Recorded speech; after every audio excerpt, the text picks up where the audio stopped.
মারধর ও অ্যাসিড নিক্ষেপের অভিযোগে চলচ্চিত্র অভিনেতা মনোয়ার হোসেন ডিপজল ও তার পিএসের বিরুদ্ধে আদালতে মামলা করেছেন এক নারী।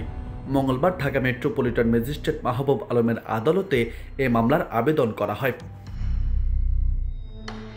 এ সময় আদালত বাদীর জবানবন্দি রেকর্ড করে ক্রিমিনাল ইনভেস্টিগেশন ডিপার্টমেন্টকে তদন্ত করে প্রতিবেদন দাখিলের নির্দেশ দেন মামলার অপর আসামি মনোয়ার হোসেন ডিপজলের পিএস মোহাম্মদ ফয়সাল।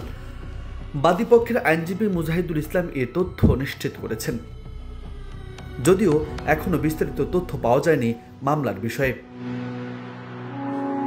এর আগে 2010 সালের 1 ডিসেম্বর পুলিশ সদস্যকে মারধরের মামলায় চলচ্চিত্র অভিনেতা মনোয়ার হোসেন ডিপজলকে গ্রেপ্তার করা হয়। সে সময় জিজ্ঞাসাবাদের জন্য একদিনের হেফাজতে নেওয়ার অনুমতি দিয়েছিল আদালত।